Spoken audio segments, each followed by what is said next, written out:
Crime alert, डरना नहीं मिटाना है।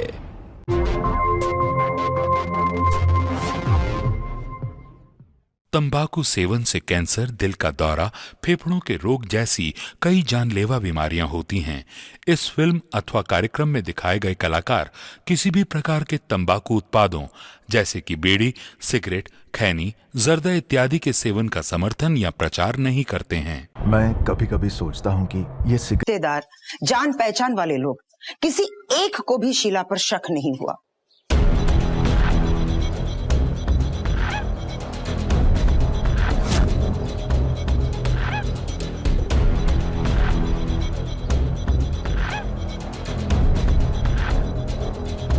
आज फर्नांडिस फैमिली का क्रिकेट डे है और हमेशा की तरह शेखर भैया ने टॉस जीता है और शेखर भैया ने चूज किया है बैटिंग करना।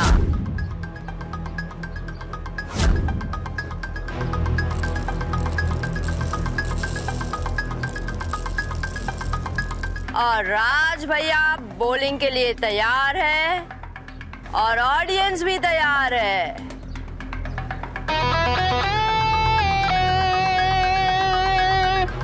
और शुरू करते हैं आज का गेम।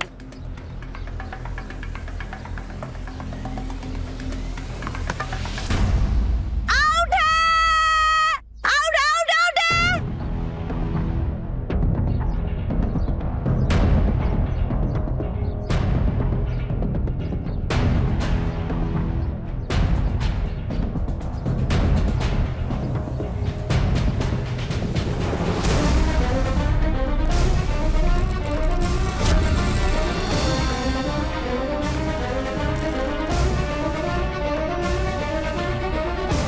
मम्मी जी,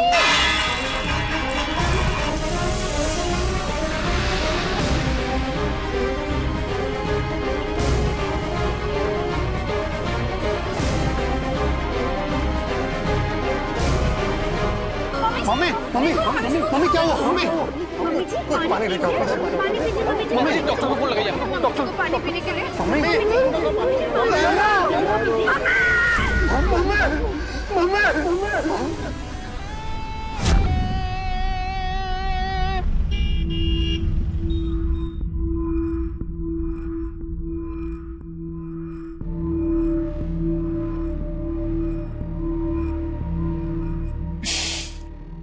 एक्चुअली मुझे आपसे एक बात कहनी है।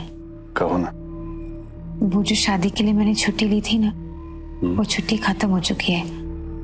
अब कल से मुझे ऑफिस जाना पड़ेगा। तो ठीक है ना, मैं सुबह जाते हुए ड्रॉप कर दूंगा। ठीक है। मुझे आपसे एक और बात करनी है। मुझे मेरी मंथली सैलरी आएगी ना, वो मुझे मम्मी को देते रहना पड़ेगा। उन्हें मेरी मदद की बहुत जरूरत है, इसलिए।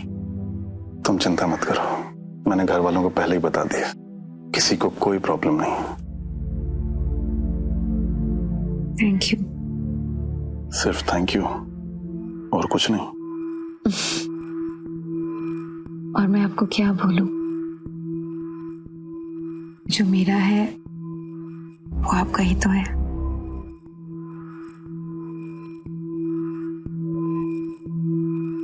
मम्मी चाहती हैं कि कल तुम किचन में सबके लिए कुछ बनाकर खिलाओ।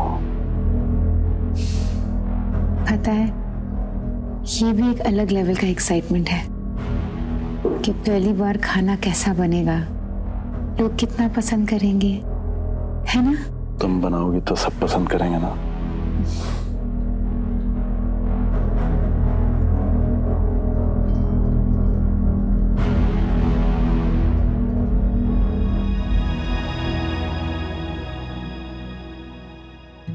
तो भाभी, मैं आपको सबके खाने का टेस्ट बता देती हूँ। पहले तो आती है हमारी मम्मी, जिन्हें खाने के टेस्ट से ज्यादा भरोसा टाइमिंग पर है। और फिर आते हैं हमारे पापा जी, जो कभी कुछ नहीं कहते। और ये है हमारे मामा जी, जो कितने भी नाराज हो लेकिन कॉफी के लिए कभी ना नहीं कहते।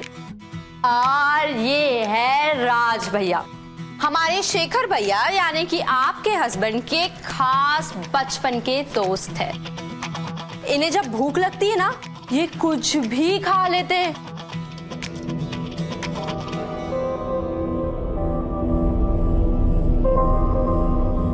और ये हमारे राज भैया की प्यारी वाइफ टीना।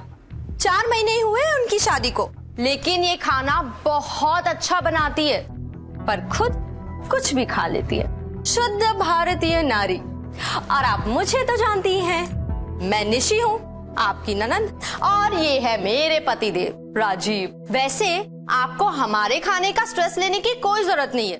हम दिल्ली से आते जाते रहते हैं और बीच में ही कुछ ना कुछ खा ही लेते हैं। बस अब तेरा इंट्रोडक्शन हो गया हो तो हम देख ले कि बहू ने खाना कैसा बनाया है। हाँ, एक मिनट। ओके, तो अब सास नई बहू का खाना चखने वाली है। तनाव का माहौल बना हुआ है और अब सास बताएंगी कि खाना कैसा बना है। अब तू चुप रहेगी? ओके।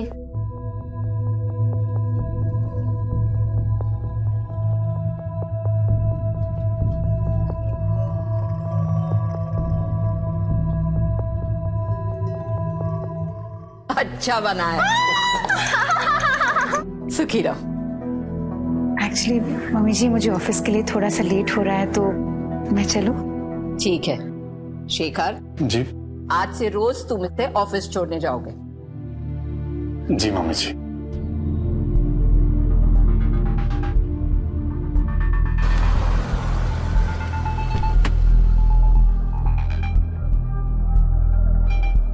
बाय।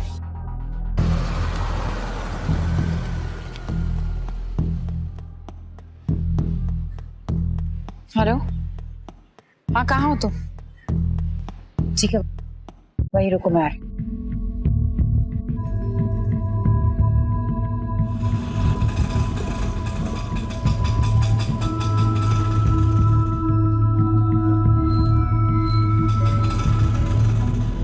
गोम्स, वो शेखर की बीवी शीला है ना, वो भी तेरी कंपनी एसएन इंडस्ट्रीज में काम करती है। कमाल है आंटी, मैं सबको जानता हूँ लेकिन शीला नाम की कोई भी लड़की काम नहीं करती हमारी कंपनी में। अरे नहीं, वो तो उसी कंपनी में है। तुम देखोगे ना तो पहचान जाओगे। ठीक है आंटी, मैं पता लगा लूंगा और मिल लूंगा।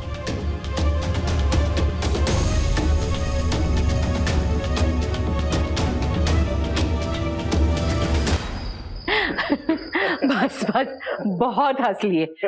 अब मैं सोने जा रही हूँ। हाँ, good night. Good night. Mummy ji, हाँ, आपकी बॉटल। थैंक यू बेटा। अरे सुनो बेटा तुम गोम्स को जानती हो? गोम्स? तुम्हारी ऑफिस में तो काम करता है।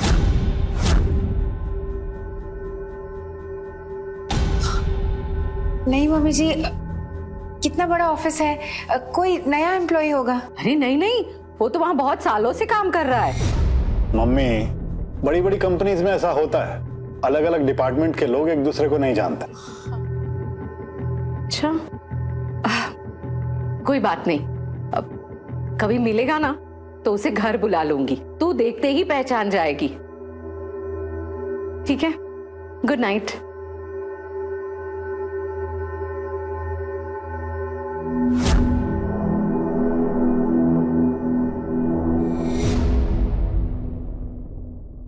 हेलो, सुनो, मैं आ रही हूँ। हमें जल्द से जल्द कुछ करना पड़ेगा। मेरी सास के कारण कुछ गड़बड़ हो सकती है। हाँ, आ रही हूँ मैं। चलिए।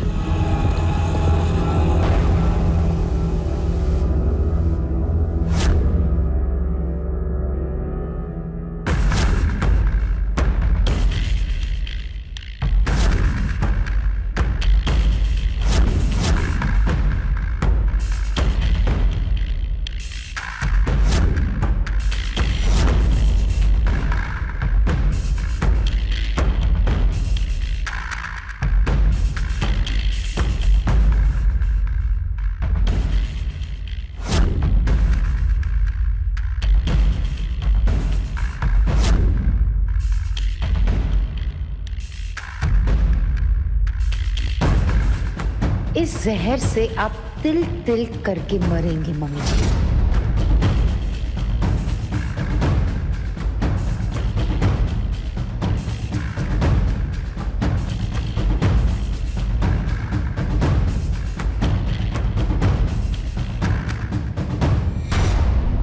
क्या चल रहा है? कुछ नहीं, वो ये बॉटल कैसी है? अच्छी है। ये मैं मम्मी जी के लिए लाई हूँ। वो हमेशा प्लास्टिक में पानी पीते हैं ना, ये उनके सेहत के लिए अच्छा है। और मेरे लिए? आपके लिए तो मैं हूँ ही। चल के मम्मी जी को देते हैं। चलो चलो।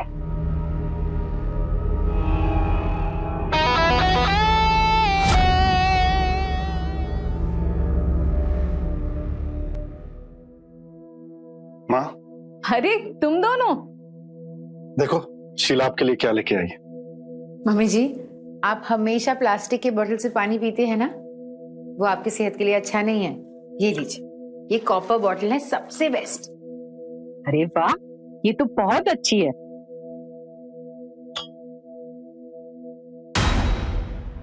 सासू माँ, अब तो आप मरने से पहले हर रोज और भी ज्यादा बीमार होंगी। मम्मी, क्या हुआ? आपकी तबीयत ठीक तो है ना? पता नहीं बेटा, बहुत गर्मी लग रही है और पेट में जलन भी हो रही है। हाँ निशी, 2 दिन से देख रही हूँ मम्मी जी की हालत और खराब होते जा रही है। मुझे लगता है मम्मी जी को एसिडिटी हो गया है। तो कोई दवाई दी आपने भाभी? हाँ, मम्मी जी अपनी रेगुलर मेडिसिन तो ले रही है। उसके अलावा मैं ये शहद पानी भी देती हूँ मम्मी जी को। पिलाइए ना प्लीज।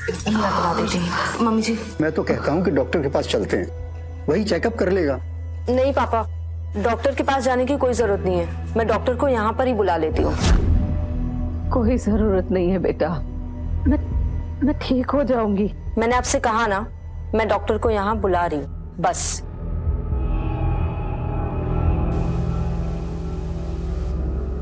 देखिए, खाने पीने में कुछ गड़बड़ी हुई है और स्ट्रेस भी बहुत ज्यादा ले रही है। मैं कुछ दवाइयाँ लिख देता हूँ, 2-3 दिन में ठीक हो जाएंगे। ये आप ठीक कह रहे हैं डॉक्टर साहब, इसकी शुरू से आदत है, खाना फेंकना ना पड़े तो बासी भी खा लेगी। पापा जी, मुझे लगता है कि जब तक मम्मी जी ठीक नहीं हो जाती, मैं ऑफिस से छुट्टी ले लेती हूँ।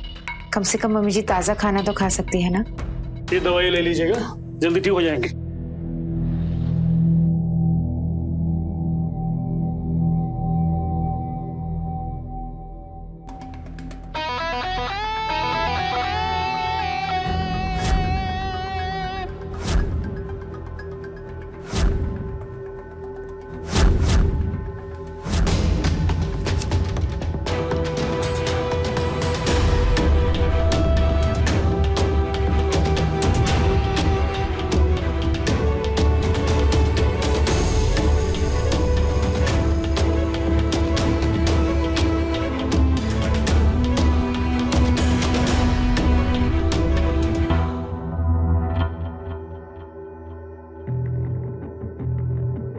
मम्मी जी,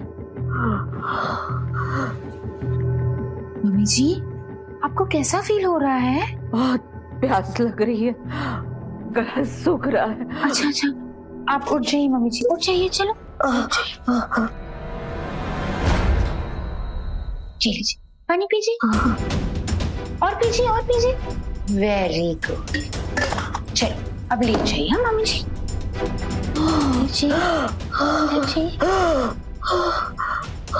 कहाँ जा रही हो बहू? मेरे पास रुको ना, मुझे मुझे मुझे डर लग रहा है। होता है मम्मी जी, सबको अपने आखिरी समय में ऐसा ही फील होता है।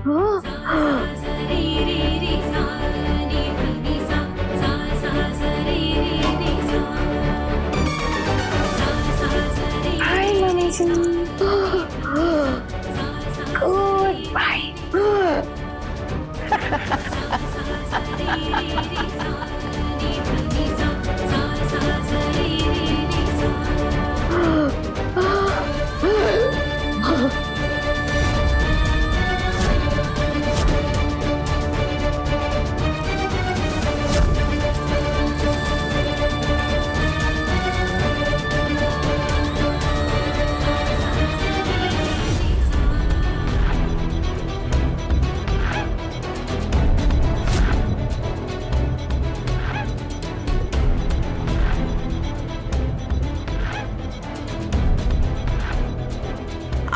फर्नांडिस फैमिली का क्रिकेट डे है।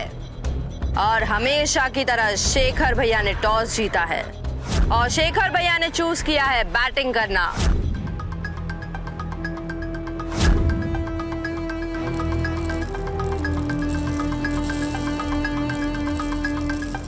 और राज भैया बॉलिंग के लिए तैयार है और ऑडियंस भी तैयार है।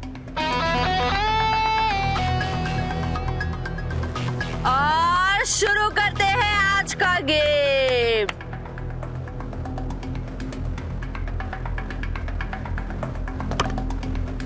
आउट है, आउट आउट आउट है।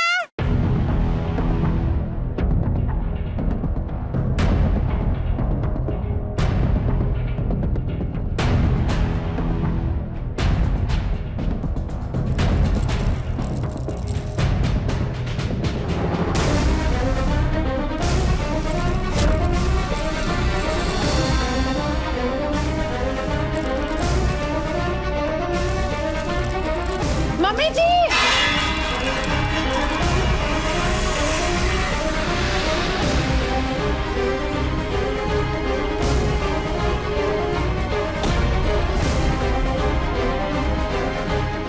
मम्मी मम्मी मम्मी मम्मी क्या हुआ? मम्मी कुछ पानी लेके आओ। पानी पीजिए मम्मी जी। मम्मी डॉक्टर को फोन लगाइए। डॉक्टर को पानी पीने के लिए। मम्मी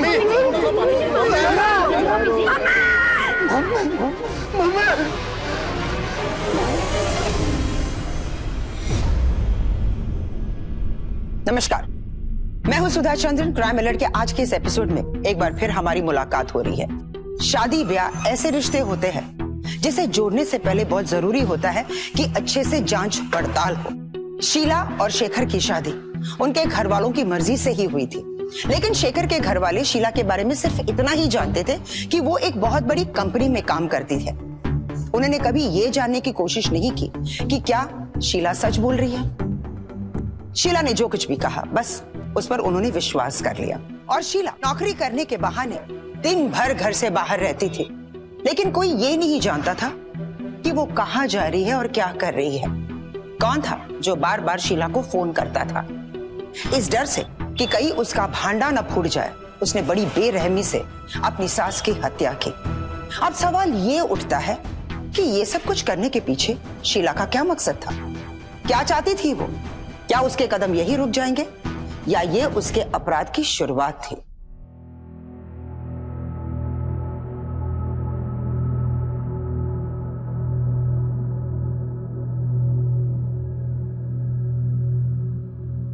शिखर, हमने जो खोया है हम वापस लौटा नहीं सकते,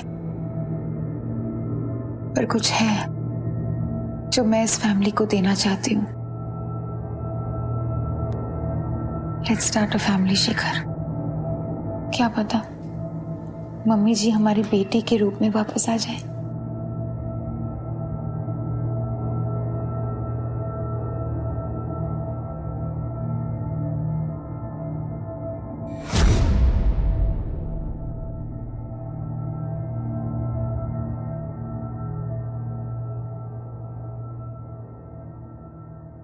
मनीष, सोच रहा हूं कि प्रॉपर्टी का बंटवारा कर दूं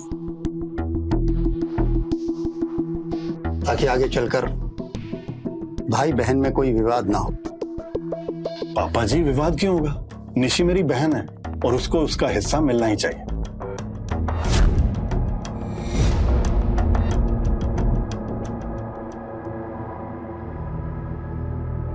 शीला, क्या हुआ? परेशान क्यों लग रही हो? नहीं, वो मेरी फ्रेंड है ना आरती, ऑफिस वाली फ्रेंड, उसकी शादी हो रही है, इसलिए हम सब शादी की शॉपिंग के लिए बाहर जा रहे हैं। बस इसके बारे में सोच रही थी और कुछ नहीं। ठीक है, मैं चलती हूँ। ठीक है। अच्छा पापा जी, आप निशी को भी ना इसके बारे में सब बता देना, उसे भी सब पता रहना चाहिए। जरूर बेटा।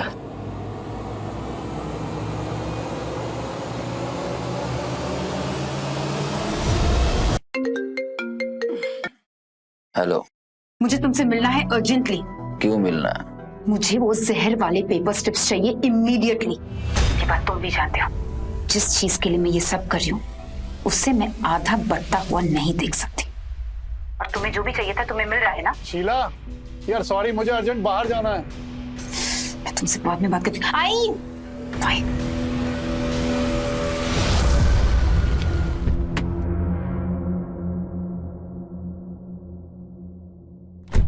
शीला,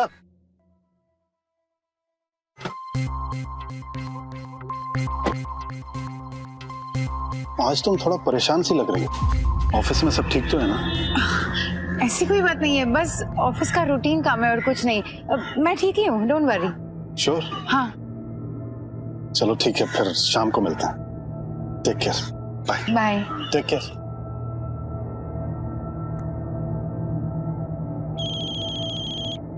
हेलो, हाँ मैं यहीं पे हूँ, तुम आ जाओ।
वन, टू, थ्री, फोर, और फिर राजा ने निकाली तलवार और शेर की तरफ।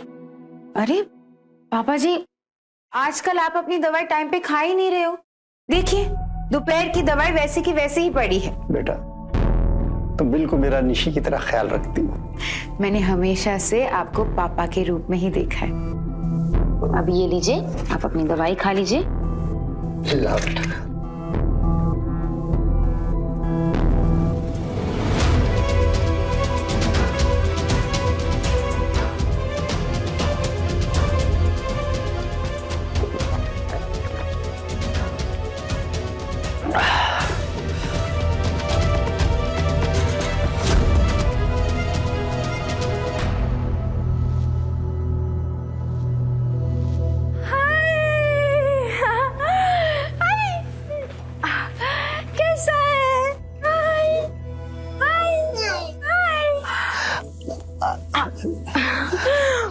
कैसी है बेटा?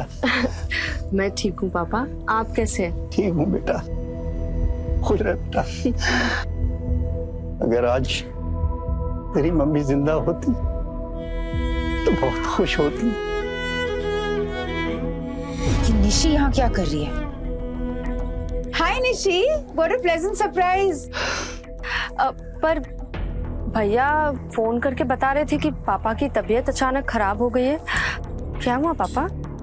बेटा पता नहीं। हाँ निशी, मैं भी वही सोच रही हूँ कि पापा जी को क्या हो रहा है। दिन बर दिन पापा जी कमजोर होते जा रहे हैं।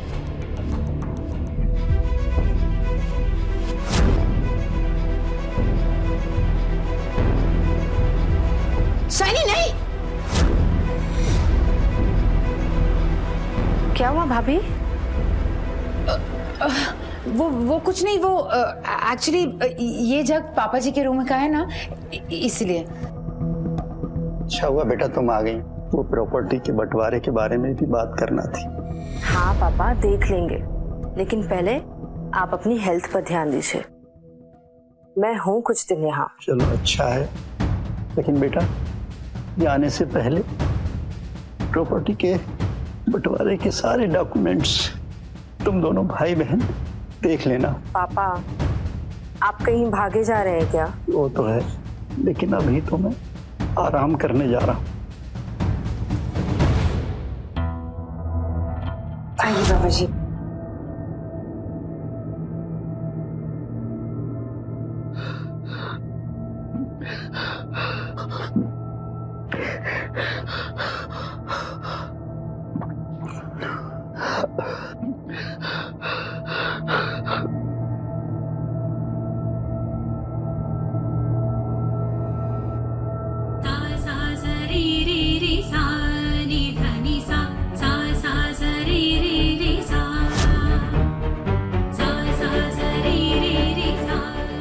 बेटी को प्रॉपर्टी देना है ना बुढ़े?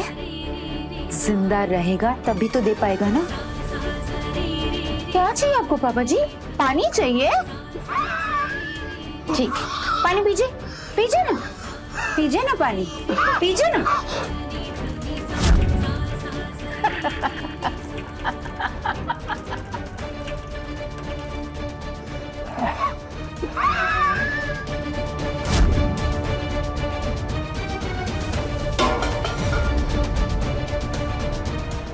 पापा जी, शेखर देखो ना, पापा जी को क्या हो गया? शेखर, निशी, पापा जी देखिए, पापा जी को क्या हो गया? शेखर देखो ना, शेखर, पापा जी, पापा, पापा जी।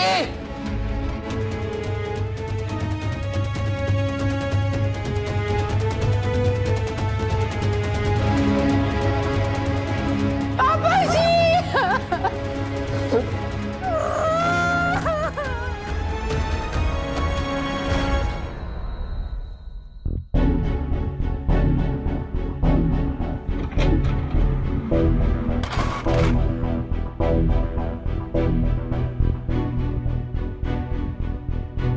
मैं अपनी वसीयत में ये साफ कह देना चाहता हूँ कि मेरी सारी प्रॉपर्टी सिर्फ मेरे बेटे शेखर, उसकी बीवी और उसके बच्चों की है। इसमें किसी और का कोई हिस्सा नहीं होगा। शीला ने 4 साल बाद एक और सदस्य की हत्या की। ताजुब करने वाली बात यह है कि शीला पर किसी को भी शक नहीं हुआ, और उससे भी बड़ी हैरानी वाली बात यह थी कि वो लगातार अपने इस झूठ को बनाए रखी कि वो एक बहुत बड़ी कंपनी में काम कर रही है, जिसकी वजह से दिन भर उसे घर से बाहर रहना पड़ता है। ये लापरवाही नहीं है तो और क्या है कि शेखर के घर वालों ने एक बार भी उसके ऑफिस में जाकर शीला के बारे में पता नहीं किया, जिसका खामियाजा उन्हें इस कदर भुगतना पड़ रहा था। अब दूसरी तरफ सवाल ये था कि क्या शीला का मकसद सिर्फ प्रॉपर्टी हासिल करना था? क्या उसके दिमाग में बहुत बड़ी योजना चल रही थी? वो घर से तो नौकरी करने के लिए निकलती थी, पर वो जाती कहाँ थी? ये चंदू उसके लिए जहर क्यों लेकर आता था? चंदू शीला के लिए काम क्यों कर रहा था? उसके घर के 2 सदस्यों की हत्या वो कर चुकी थी। अब देखना ये था कि आने वाले समय में उस परिवार के और कितने सदस्य उसके शिकार होने वाले थे। शीला, कौन से ऑफिस में काम करती हो तुम? इसका क्या मतलब है शेखर? आपको तो पता है ना कि मैं कौन से ऑफिस में काम करती हूँ। जानता हूं। अच्छा ये बताओ, तुम्हारी कंपनी के एमडी का नाम क्या है?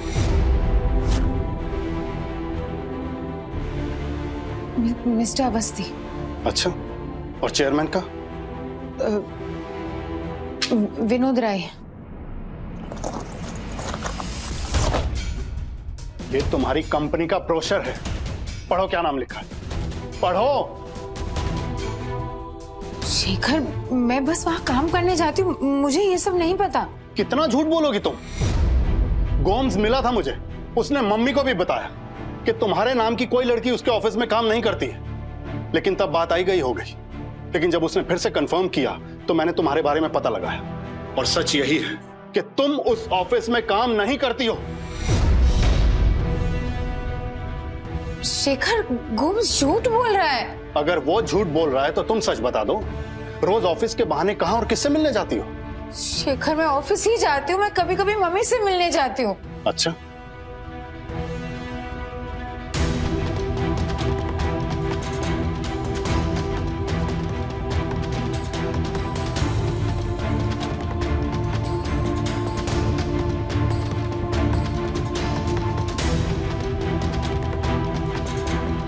ये वीडियो तो झूठ नहीं बोल रहा ना?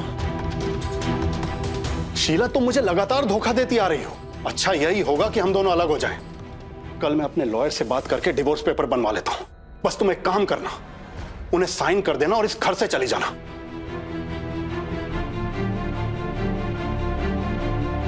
मैं ये घर छोड़कर कभी भी नहीं जाऊंगी। मैं अपना सपना पूरा करके ही रहूंगी।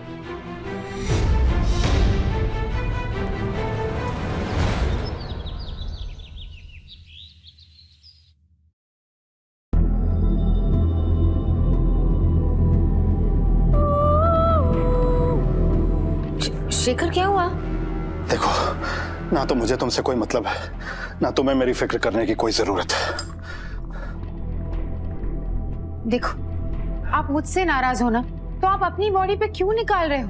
आपको पता है ना कि आपका बीपी बहुत हाई है। जाके नहा लीजिए, आपको अच्छा लगेगा।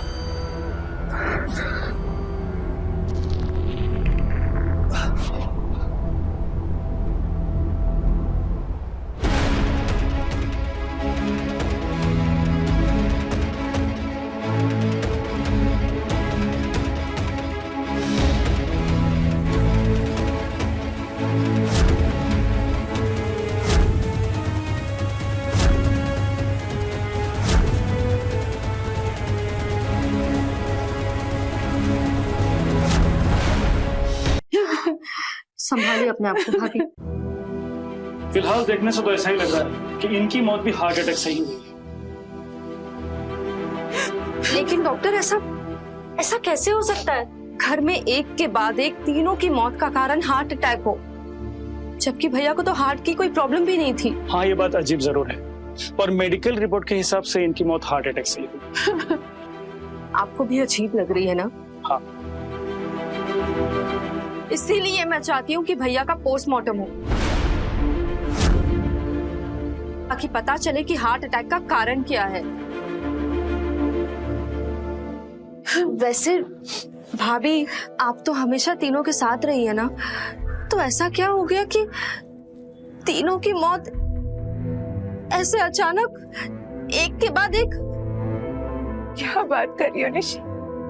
अगर मुझे पता होता तो क्या मैं ये सब होने देती? इसीलिए मैं चाहती हूँ कि जांच हो। लेकिन पोस्टमार्टम करने से तो अंतिम संस्कार में देरी होगी ना? कोई बात नहीं मामा जी, निशी सही कह रही है, जांच होनी चाहिए, जांच होनी चाहिए।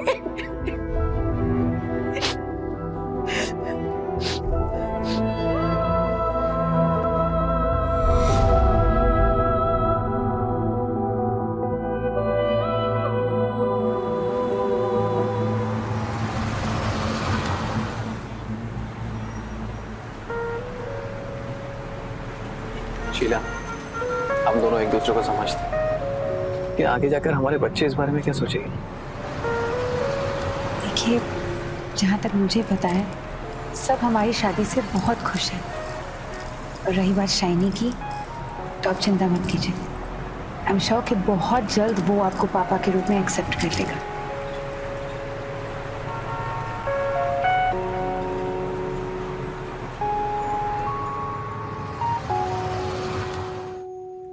मैडम, आप जो कह रही हैं वह किसी भी कीमत पे पॉसिबल नहीं है, क्योंकि अगर जरा सी भी गड़बड़ी हुई तो मेरी क्या, मेरे अफसरों की भी नौकरी चली जाएगी। यहाँ आज तक ऐसा नहीं हुआ है। सर, मैं जो कह रही हूँ बहुत सोच समझ के कह रही हूँ। आप ये डॉक्यूमेंट्स तो देखिए। शेखर भैया की मौत अचानक हुई, पर उनके पोस्टमार्टम रिपोर्ट में जहर पाया गया है। उसकी रिपोर्ट्स है मेरे पास। जिस समय शेखर की मौत हुई थी उस समय वो बाथरूम में था और बाथरूम का दरवाजा अंदर से लॉक था। इसका मतलब उसने सुसाइड किया। हो सकता है उसे बिजनेस में कोई नुकसान लगा। सर, बिजनेस में कोई नुकसान नहीं हुआ उन्हें। आप प्लीज एक बार ये डॉक्यूमेंट्स देख लीजिए। और सर, अगर सुसाइड किया भी है तो उसकी वजह कोई और हो सकती है। आपको कैसे पता? सर, ये गोम्स है, आप इनसे मिलिए, ये आपको सारा सच बताएंगे। सर, आंटी को मैंने बताया था कि शीला नाम की कोई भी औरत हमारी कंपनी में काम नहीं करती है, और उसके बाद ही आंटी की मौत हो गई। और शेखर को भी मैंने जिस दिन बताया था उसके दूसरे ही दिन उसकी भी मौत हो गई। इसका मतलब आप ये कहना चाहती है कि आपके भैया को उनकी बीवी की झूठ का पता चल गया, जिसकी वजह से उसने सुसाइड कर लिया। सर, बात सिर्फ इतनी सी नहीं है। बात ये है कि शेखर भैया की मौत के बाद ठीक 8 महीने बाद मामा जी को भी एक ऐसे ही हार्ट अटैक आया और उनकी भी मौत ऐसी ही हो गई। सर, राज, जिससे भाभी ने अभी शादी की है, उसकी बीवी की मौत ठीक 1 साल पहले ऐसे ही हार्ट अटैक से हुई थी। सर, आप ही सोचिए ना कि एक घर में 5 लोगों की मौत एक के बाद एक बिना किसी बीमारी के बस ऐसे ही हार्ट अटैक से हो गई। राज की बीवी की मौत अभी हुई है और शीला भाभी ने उनके साथ शादी कर ली। मैडम, आप जो कह रही हैं उसे करना आसान नहीं है। अगर आपका अंदाजा गलत हुआ तो पूरे पुलिस डिपार्टमेंट की थू-थू हो जाएगी। और सर, अगर मेरा अंदाजा सही निकला तो मेरे परिवार को इंसाफ मिलेगा और आप एक मुजरिम को पकड़कर अपना फर्ज पूरा करेंगे। Thank you.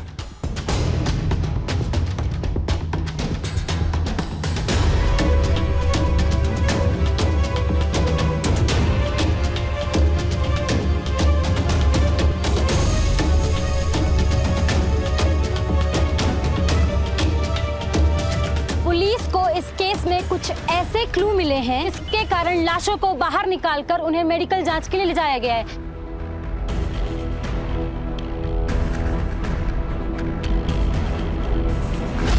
सर ये औरत झूठ बोल रही है सर। ये मुझे फंसाना चाहती है मेरी प्रॉपर्टी हड़पने के लिए। ठीक है, अभी के लिए मैंने ये मान लिया कि तुम सच बोल रही हो, लेकिन घर वालों से ये झूठ क्यों बोला कि तुम कहीं और नौकरी करती हो? सर क्योंकि शेखर एक ऐसी औरत से शादी करना चाहता था जिसके पास नौकरी हो, इसलिए। और मैंने झूठ नहीं बोला था सर, मेरे पापा ने बोला था। तो रोज रोज कहाँ जाती थी तुम? सर मैं अपनी माँ से मिलने जाती थी, सच में। ठीक है, हम इसकी जांच कर लेंगे, लेकिन जब तक हमारी जांच पूरी नहीं हो जाती आप में से कोई भी शहर छोड़कर बाहर नहीं जाएगा। ठीक है सर। सिंह, मुझे इस केस की हर फाइल आज के आज चाहिए। Okay sir. और सुनो, ये शीला हमारी प्राइम सस्पेक्ट है। खबरियों को एक्टिव करो और इसकी पूरी हिस्ट्री निकलवाओ। ओके सर, मैं आज ही सबको काम पे लगाता हूँ। तुम यहाँ क्या कर रही हो? निकलो इस घर से। भाभी, ये घर मेरा भी है। गलतफहमी में मत जियो निशी, ये सारी प्रॉपर्टी मेरी है।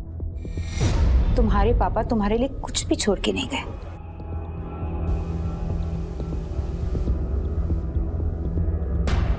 थैंक्स भाभी, ये बात कहकर आपने मेरा शक और मजबूत कर दिया, क्योंकि ऐसा हो ही नहीं सकता कि मुझसे बात करने के बाद भी मेरे पापा मेरे लिए कुछ ना छोड़ जाएं।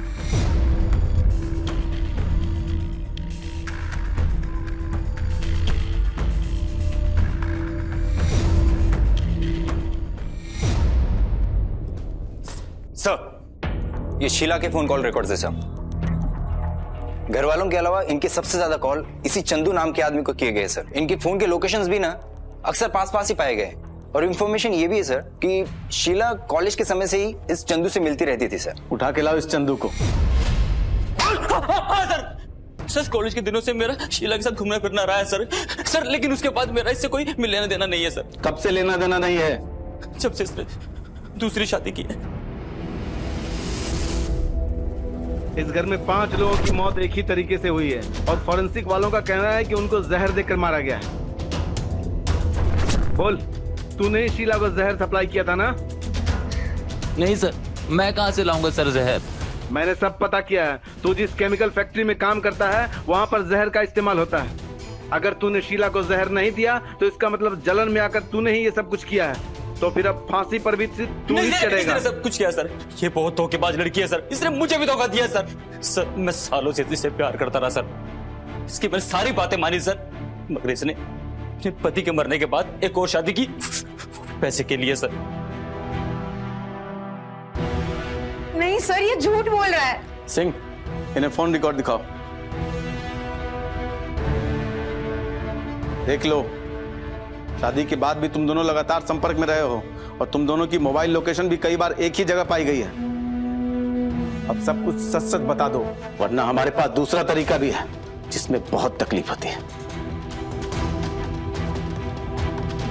शेखर से शादी क्यों की? मेरे पिताजी ने करवाई थी, क्योंकि शेखर के पास बहुत बड़ा मकान था और पैसे भी। इसका मतलब ये शादी तुम्हारी मर्जी से नहीं हुई थी?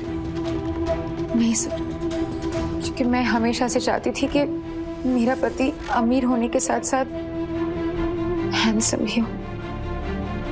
अपनी सास को क्यों मारा? क्योंकि मेरी सास को मेरी झूठी नौकरी के बारे में पता चल जाता और मैं नहीं चाहती थी कि ये राज सबके सामने खुले। इसलिए धीरे धीरे मैंने उनके पानी में जहर मिलाना शुरू कर दिया था। एक हफ्ते में वो कमजोर होके मर गई। अपने ससुर को क्यों मारा? क्योंकि वो प्रॉपर्टी में बंटवारा करना चाहते थे, इसीलिए। अपने हस्बैंड शेखर को क्यों मारा? मुझे पता था कि अगर शेखर के साथ मेरा डिवोर्स हो जाता तो मुझे कुछ भी नहीं मिलता, ना प्रॉपर्टी, ना पैसे और ना मकान। शेखर के मामा का क्या कसूर था? उनकी नजर हमेशा से मुझ पर थी, इसलिए धीरे धीरे मैंने उनके पानी में जहर मिलाना शुरू कर दिया था। राज की बीवी को क्यों मारा? क्योंकि मैं हमेशा से चाहती थी कि मेरा पति राज की तरह हैंडसम और हम उम्र का हो,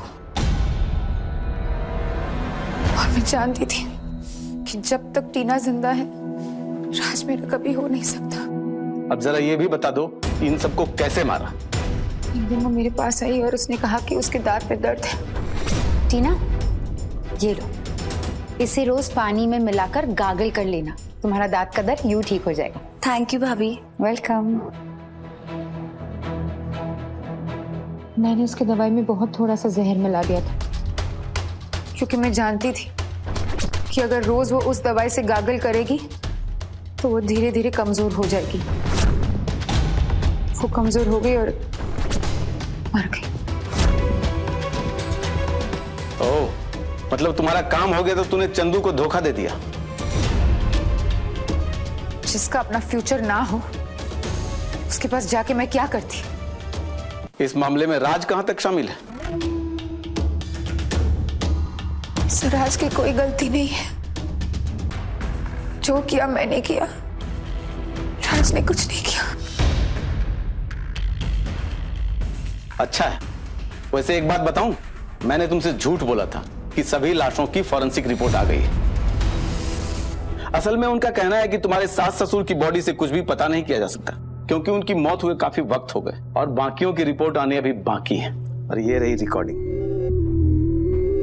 लेके चलो इन सबको।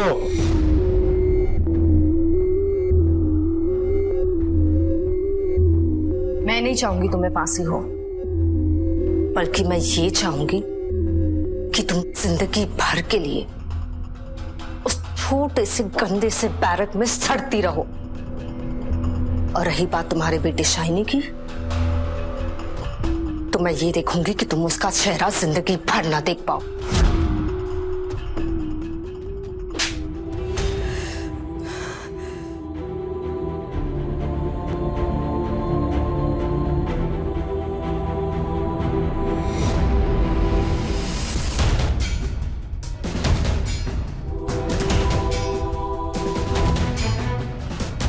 पुलिस के सामने शीला ने अपने सारे गुनाह कबूल किए, लेकिन अदालत में जाने के बाद वो पूरी तरह से मुकर गई। अपने बचाव के लिए उसने एक बहुत बड़ा वकील भी किया, लेकिन चंदू के बयान और बाकी सबूतों के कारण शीला को जमानत नहीं मिली। राज जमानत पर है और उसने अदालत में अपने आप को पूरी तरह से बेकसूर कहा है। कब्र से निकाली गई लाशों की जांच हुई और वापस उन्हें दफन कर दिया गया। शेखर के बाद राज की पत्नी टीना और मामा जी की फॉरेंसिक रिपोर्ट्स मिल गई, जिसमें जहर पाया गया। शीला अभी भी जेल में है, उस पर मुकदमा चल रहा है। शेखर के घर में इतने सारे लोग मारे जा रहे थे, बावजूद उसके उनके आसपास में रहने वाले दोस्त, पड़ोसी, रिश्तेदार, जान पहचान वाले लोग, किसी एक को भी शीला पर शक नहीं हुआ। अगर वक्त रहते वो शीला से कुछ सवाल पूछते तो बात यहाँ तक नहीं पहुंचती और इतने सारे लोग नहीं मारे जाते। इस समाज के हम भी एक अहम हिस्सा हैं, इसलिए हमारी जिम्मेदारी बनती है कि ऐसी जो घटनाएं हमारे आसपास घट रही है उससे हम सतर्क रहे और अलर्ट भी। अगले एपिसोड में हमारी मुलाकात होगी जुर्म की एक और नई कहानी के साथ। तब तक आप रहिए अलर्ट और देखते रहिए क्राइम अलर्ट, जुर्म के खिलाफ आवाज।